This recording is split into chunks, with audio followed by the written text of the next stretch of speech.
Okay, Pete. This is some good stuff right here. Pretty. I mean, you can see right off the bat the difference in your weight distribution, and I think you're going to see some differences in the swing. I like your on the left side. I like your grip a little bit better because it's not quite as strong. Um, and strong means you can see more knuckles on the back of your left hand. The club is rotated clockwise, and I'm a neutral grip kind of guy. But you know, having said that, I love your static fundamentals. You know, the things you do before you pull the trigger are really good. But you can see right here what it does just getting your weight 55-45 or 60-40, and for a while you're going to need to feel like it's 70-30 because you really um, sway, I guess, into your right side a little bit.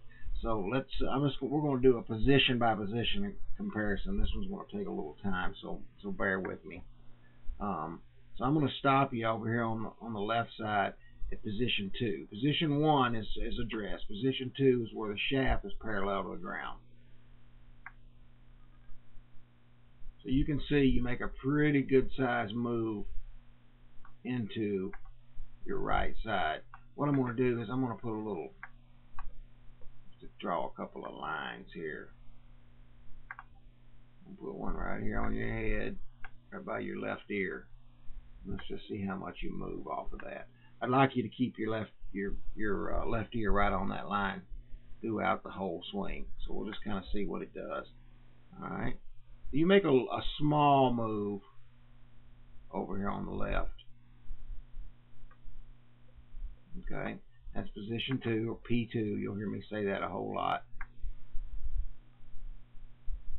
But yeah, you make quite a move, and that's one of the big things too. By getting you set up with more weight left, you can't, you would really feel if you made a big move into your right side.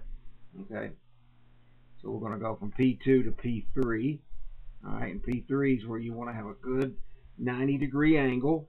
With the driver, it's not so important. But one thing I want you to look at here is your club face. Okay, we got to get you rotating that club face or your left forearm. Okay, see where it's pointing? The club face is pointing away from you, and it should be square to the plane, or actually parallel to the plane. So we should see a lot more of your club face, and I'll show you this compared to another golfer here shortly. Alright, so you can see your club face is still pretty shut right there on the left. Alright, so P3 to P4, and P4 is the top. You see some guys that get it parallel, and you get guys like John Daly who go past parallel. That's pretty good. As strong as you are, and as we get older, we lose a little flexibility, so it's not that big a deal. That's a pretty good position right there. Your head is still really close to where it started. Okay.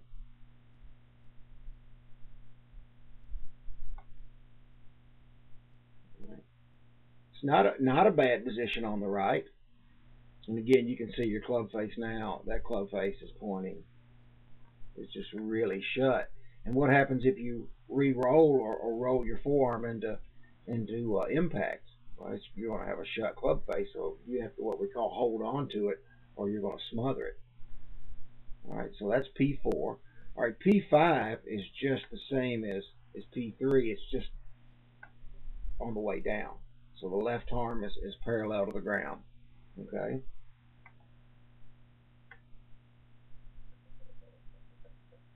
Boom. So these two positions are pretty identical.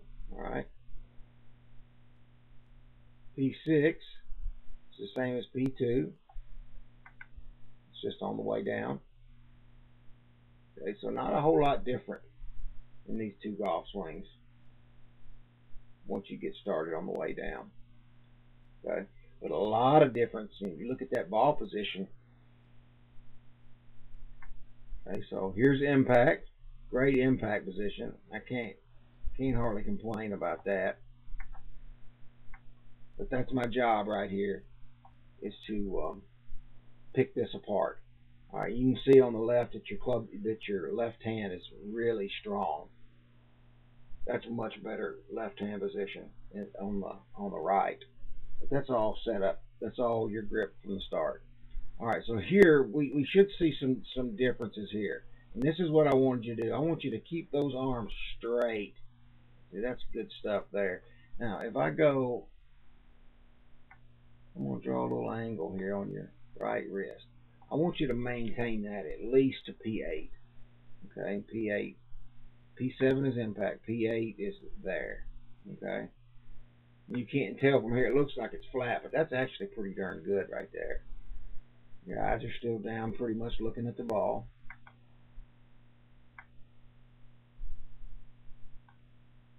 A good position there too. I want you to keep those arms straight, straight, straight, straight, straight. Now, you can't see it right now, and we're going to talk more about your legs when I do a comparison with a tour player comparison.